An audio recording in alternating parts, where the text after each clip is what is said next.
Emakhosini umhlambulule.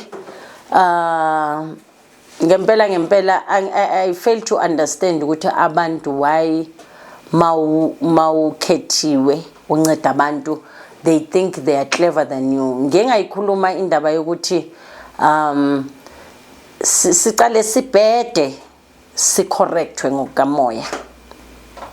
Yes, ke kwaba khona ama comments athi hayi mina ngazi umuntu since kwaba uye uholy. Ngeke uyihambe ijeni kamoya.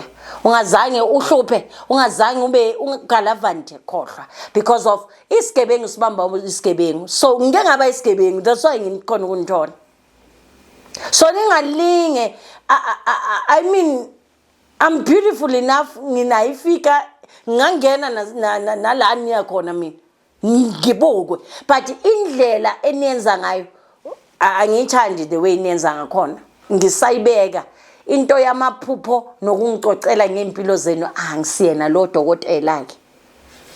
Cause udokotela niki yocela advice uthi yazi ngathi ngiphethwe iflu, yazi ngiphuphe ngathi ngine flu, ningadlali ngathi.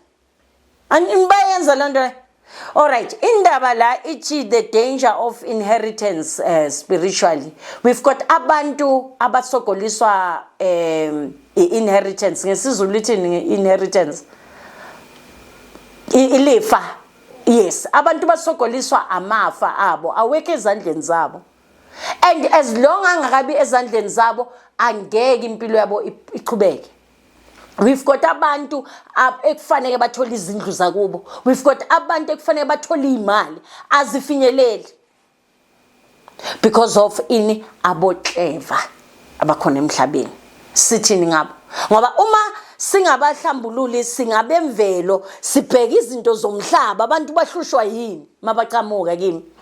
Noma ngibuza ukuthi sibhekane nani manje emhlabeni, bayasho ukuthi kukhona izibopho ezibophiwe inhliziyo yabo anti abo mamkhulu abo bazi kahle ukuthi umntana uyena umnikazi walendlu, umntana uyena ekufanele athole le imali, bazivimbile. So ngizokhuluma ngabantu abavimbe ama inheritance amafa wezukulu namhlanje ukuthi ungayilena le iphela njengesipoko. Uma uyigcinile lelo lifa. Lelo lifa lelo ligcina liba yini? Liba ubuthakathi kuwe. Because of angeke uyigcine up until late. Kukhona abantu abashelwa imali abazali babo. Namhlanje wena auntie, namhlanje wena mamkhulu, namhlanje wena malume. Uzibuza ukuthi kungani impilo yakho namhlanje istakile. Imali eyipoko iphelile kuwe. Sekusele ini ubuthakathi. Lento seyiza ezubuthakathi usukela abantu ukuthi bakuthakatha because of so akama room so ufundisa abantwana bakhe abasebenzi ngenxa yani ukuthi bengasilona ilifa lakho. No, asikhulume namaqiniso. Ningayilena le khumbula ukuthi ushiwe nani yokuthi uyihande over kubani. So abantu badinga amafa abo. Awusenalutho udlile ilifa lomntana likabhuti wakho. Udlile ilifa lomntana kasisi wakho le cousin yakho noma kabani. Into ekhona ngishilo ukuthi uDecember awungafiki ningazange nizikhulume ningahlambulukanga ningaconfessanga ngoba next year uzoba yabona le makuthi udla ipapa kuphela lilodwa lingenanyama kuyoba worse nalelo papa ngeke lisaba khona. Abantwana buyiselani amafabo makube usele ngama room wazi ukuthi leyo mali yama-room ayifike kuleyo mntana lo ekushiwe kuyena lelifa leli. Ngoba niyabasokolisa empilweni bahlupheka abantwana uyiphethe imali yalo mntana.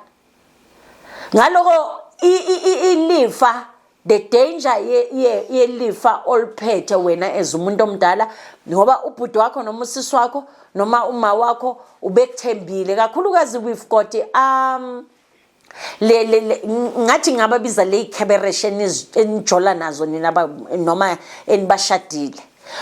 Ungena njani umakoti elifeni lasekhaya? Ungena kanjani umakoti? Abomakoti abafundiswanga from emakubo. Ningena kanjani ukuthi nifike niphikise okuyenzwayo la ekhaya? Uzothi makufanele kukhulume lo mkhwenyana wakho ngendaba zakubo ngamafa noma nezindlu kumemeza bomakoti kanti nakhandwa njani kusho ukuthi the way nithakathwe ngakhona bobaba kakhulu abantu besilisa la ikhebereshe enishadile yizo namhlanje ezikucoachayo ukuthi wenzeni ngomndeni wakho yakusuweni indoda ke kanjani asuyeni indoda ngempela amadoda akwazi ukufihla izingane zabo amadoda akwazi ukulalela umakoti akangeni indawo emsamo wakini ngisho nanoma ngabe unesiphiwo uyaboniswa akazi ukuyenzela next because of umakoti kufanele ahlala khothana njengembuzi so into enizenzayo buyiselana amafa yinto engizontshela yona buyiselana amafa weingane zabantu zabo bhutwenu zomndeni uma uwazi ukuthi uphethe into enjani wazi ukuthi uyoshayeka next year for wena ungikhumbule ubuye futhi uzokunceda mina ukuthi ngizokutshela ukuthi as a financial advisor ukuthi okay uma unama room ayi10 noma unama room ayi3 le mali le ayeke kule ngane sekwama room akhe ukuze uthole impilo abantwana bakho bavulekelwe izinto emakhosini please don't forget to like and subscribe.